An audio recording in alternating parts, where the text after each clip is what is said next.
Ooh, the iPhone, proper middle of the pack. Wow, that is a real monstrosity. So I've had a pretty crazy week because just a few weeks ago, one of my biggest YouTube inspirations, MKBHD, actually posted a video which I was featured in. It was actually featuring my Google Pixel 6 review. I didn't know this was happening ahead of time. He was just kind of using some of my commentary, a very brief clip of my commentary about the Google Pixel 6 and its sort of HDR-ness. But it was very, very cool. I was just watching an MKBHD YouTube video and all of a sudden I popped up. Very, very cool. Thank you to the people that sent it to me. But it actually got me thinking because Marquez and the team just posted their absolutely fantastic blind smartphone camera test for 2022. And obviously, as you guys know, I am a professional full-time photographer, but I also test a lot of smartphone cameras here on the channel. So I thought it would be a really fun video to actually react to this blind smartphone test. Of course, I also did the test, so we can talk about some of that as we go. Welcome to the blind smartphone camera test, Scientific Edition. We took 16 smartphones that came out during this year, the flagships, your expected heavy hitters, but then also some mid-rangers as well. And then we took the same exact photo with each one of them. We actually did this for 3 different types of photos: a standard daylight photo, a low light photo, and a portrait mode snap. And then we take all these images, compress them, strip them of their EXIF data, and assign each one a letter. So these 3 photos are really interesting in terms of situation. So they've obviously got the daylight photo, and there's quite a mixture of daylight to shadows. There's a good amount of varying things in that image. And then obviously they've got the low light photo, which we will discuss a little bit more in detail. And obviously they've got portrait mode. Anyone who watches the channel here a lot will know that I do not enjoy portrait mode. That's going to be, I think, the hardest one for me to kind of give some sort of input on. But obviously lots of people use portrait mode, so of course it's going to be included. And we built a power ranking system. Actually, an ELO rating algorithm. Basically, when you hit enough sanctioned matchups, you're given a rating based on the ratings of your matchups. You vote for the better photo each time, and then after a little while, we have enough information to determine your individual, customized, statistically significant winner. Okay, so this is mad sophisticated. There's a reason that I do photography and I'm not statistics or maths. I didn't even know what an ELO rating was before watching this video. The guys over at MKBHD are absolutely killing it. They built a proper functioning web app that deals with all of this data. Absolutely insane. Even though I know which phones were involved, I don't know which phones took which pictures, so I could blind test myself. And it was every bit as engaging as I was hoping. So I live tested my results myself as well, and I'm going to show you or share my results because they're kind of interesting. I didn't actually sort of pick in line with the rest of the field, but we'll actually talk about that when we hit the winners. It peaked at around 35,000 votes per minute, and it ended up totaling more than 21 million votes in about 3 days. There were essentially 0 bad actors, and now we have a load of data. Okay, so they hit 21.2 million votes with 600,000 users. I mean, that is insane levels of engagement. And here you go. A through P. That's all 16 phones right there in their orders, which means the winner when I blind took the test myself for my standard photo was the Pixel 6a. My winner for portrait mode and night mode was the Pixel 7. Okay, so this is really interesting. So Marquez got the Pixel 6a for standard, and then night mode and portrait mode was the Pixel 7 Pro. So this is really quite interesting. Obviously, the Pixel 6a definitely seems like a crowd favorite, a really, really incredible camera for its price. I've tested the Google 6a. I have a review on the Google Pixel 6a. So if you're interested in that, you can check that out. It is a fantastic smartphone camera. For the price particularly. I could be wrong about this, but I think Marquez actually uses a Pixel or has at least spent a significant amount of time using Pixel series phones. So it's interesting. It would be interesting to tell whether there's any, not that you'd be able to do this, but it would be able to tell whether there's any kind of internal bias in terms of having used that camera for a while makes you more likely to pick said camera. Not totally sure about that. In terms of my results, I got kind of interesting collective results. So for the main standard shot, my winner was the Mate 50 Pro, which I was really not expecting. My second place was the S22 Ultra, which I've also covered and reviewed here on the channel. And then my third place, which again I was just not expecting, was the Vivo X80 Pro Plus. Not a phone I've tested the camera on, but maybe I should, because that's kind of really interesting. In terms of the low light shot, the number one winner for me anyway was the Find X5 Pro. The second place was the Mate 50 Pro, which again is really impressive. So that's come first and second for me. And then third place was the Realme 10 Pro Plus. Again, another really surprising result. And then third place, we move into slightly more expected territory. So this is the portrait mode shot. First off is the S22 Ultra. I really dislike portrait mode, mainly for the cutouts. I just don't enjoy smartphone's variation of cutouts. So I think this is interesting because the S22 Ultra probably does do a fantastic job in terms of cutouts. I think it is, Marquez actually picked that as his best result for cutouts. Definitely seems like the most accurate. The second place for the portrait mode shot was the Google Pixel 7 Pro, and third place was the Pixel 6a. So the 6a has done really well. But what were the overall winners according to statistics? For the 20 plus million votes according to science? I don't know if there's any other collection of data like this anywhere on the internet, so this is super cool to get into. I'm definitely assuming that there's absolutely no collection of data on the internet like this data set. They have built a mad data set. In third place is the Asus Zenfone 9. In second place is the Pixel 7 Pro. And first place is the Pixel 6a, the People's Choice camera of 2022. So this is really interesting. The Asus Zenfone 9 wasn't even on my radar in terms of the top three results. The Google Pixel 7 was somewhere on my, especially my portrait mode, but it was definitely sitting around the middle of the pack along with the Google Pixel 6a. But I think it is a fair assumption to say that these smartphone cameras, particularly the Pixel 6a, bang for buck, are absolutely incredible. And the 6a just has years and years worth of sensor optimization along with the hardware and the software on the Google Pixel platform. So it's just really impressive, the bang for buck with that phone. There is a lot of fascinating information to unpack here. So first of all, doing well in one category did not necessarily guarantee doing well across any of the other categories. Photos on smartphones are so reliant on the software that the phone actually uses to produce those photos, meaning that you could have a phone that performs exceptionally well in low light, but is trash in normal light, and obviously vice versa. The Oppo Find X5 Pro actually came in first for standard, then third for low light, and 15th for portrait mode. So clearly the Find X5 Pro, absolute banger for everything other than portrait mode. Don't shoot portraits on the X5 Pro, seemingly. You could argue for the importance of the standard photo over the low light or the portrait mode photos. So let's say the standard photo is like 3 times as important to most people as the other two categories, which feels about right.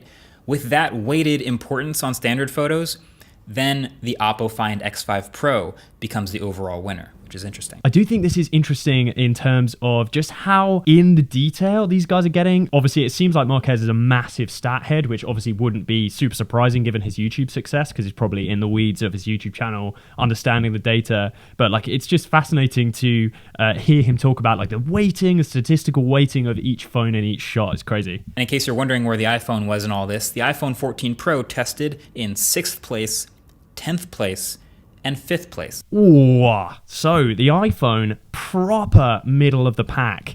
That is really surprising to see, I think, given the popularity and also the success in terms of, I have tested the iPhone 14 Pro. I'm using an iPhone 14 Pro right here. And the camera system on the iPhone is very good. It is up there with one of the best camera systems. So it's fascinating to see that it actually hasn't performed very well in terms of this blind camera test. I don't actually have an answer for why that would be. It might possibly be something to do with the fact that these are relatively controlled environments. For instance, maybe the strength of the iPhone is just how versatile it is, being able to produce good photos in a total variety of situations versus, just the 3 that Marquez is testing. But a natural curiosity, for me anyway, was to ask, what were the biggest losers? And your undisputed winners of losing the most is the Sony Xperia 1 Mark IV and the Moto Edge 30 Ultra. Super interesting that the Sony Xperia performed so badly here. I think pound for pound, this should be the best camera on the list. I haven't actually managed to get my hands on and test